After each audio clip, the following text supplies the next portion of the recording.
અમદાવાદ, સુરેન્દ્રનગર સહિત આ જિલ્લાઓમાં રૂપાલા સામે ભારેલો અગ્નિ સમાધાન મુદ્દે જોહર અને ચીમકી ભાવનગરમાં યોજાયેલા સંમેલનમાં અસ્મિતાબા પરમારે જાહેરમાં પરસોત્તમ રૂપાલાની ટિકિટ રદ નહીં થાય તો અગ્નિ સ્નાન કરવાની તૈયારી દર્શાવી છે.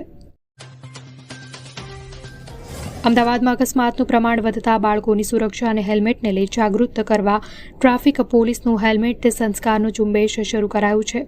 આ ઝુંબેશ અંતર્ગત ટ્રાફિક પોલીસે 7,000 વિદ્યાર્થીઓને હેલ્મેટ વિતરણ કરીને સુરક્ષાનું વચન લીધું છે. પોલીસે વાહન ચાલકોને હેલ્મેટ પહેરવાની અપીલ કરી. કાજલ હિન્દુસ્તાનીની મુશ્કેલીમાં વધારો તાલુકા કોર્ટમાં નોંધાઈ ફરિયાદ. પાટીદાર સમાજ પર કરી હતી ટિપ્પણી. મનોજ પનારાએ કાજલ હિન્દુસ્તાની સામે મોરબી તાલુકા કોર્ટમાં બદનક્ષીની ફરિયાદ કરી છે. તો આજે પાટીદાર સમાજની વિવિધ સંસ્થાઓની બેઠક મળશે.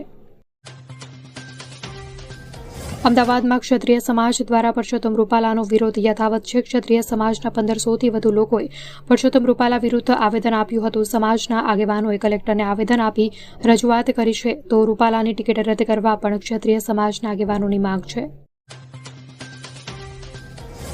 લોકસભા ચૂંટણી પહેલા કોંગ્રેસને વધુ એક ફટકો પડ્યો છે. વાત જાણે એમ છે કે બોક્સર અને કોંગ્રેસ નેતા વિજેન્દર સિંહ દિલ્હીમાં પાર્ટી હેડક્વાર્ટર ખાતે ભાજપમાં જોડાયા છે. તેઓ આજે ભારતીય જનતા પાર્ટીના મુખ્યાલયમાં ભાજપમાં જોડાયા છે. મહત્વનું છે કે બોક્સર વિજેન્દ્ર સિંહે ટ્વિટર પર એક લાઇનની પોસ્ટ કરી હતી. રાજકોટ લોકસભા બેઠકના ઉમેદવાર પરસોત્તમ રૂપાલાના સમર્થનમાં અમરેલી ભાજપના નેતા અમરીશ ડેરે કાર્યક્રમનું આયોજન કર્યું છે. 5 એપ્રિલે અમરીશ ડેરે સ્નેહ સંવાદ નામના કાર્યક્રમનું આયોજન કર્યું છે. સોશિયલ મીડિયા પર આમંત્રણ પત્રિકા મૂકીને માહિતી આપી.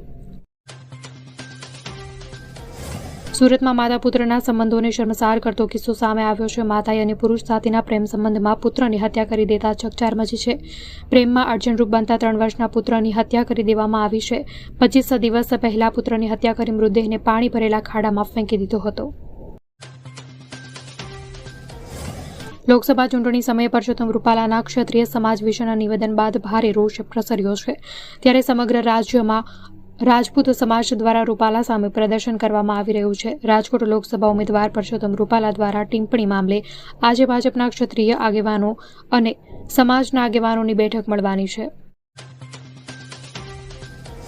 એપ્રિલ મહિનામાં ગુજરાત સહિત અનેક રાજ્યોમાં ગરમીનો પ્રકોપ વધી શકે છે. આઈએમડી દ્વારા આગાહી કરવામાં આવી છે. ભારતના મોસમ વિજ્ઞાન વિભાગે એપ્રિલથી જૂન દરમિયાન ભીષણ ગરમી પડવાની સાથે હીટવેવના દિવસોમાં વધારો થવાની ચેતવણી આપી દીધી છે. આ સાથે જ વર્ષ 2024ના વર્ષનો ઉનાળો આકરો રહેવાની શક્યતા.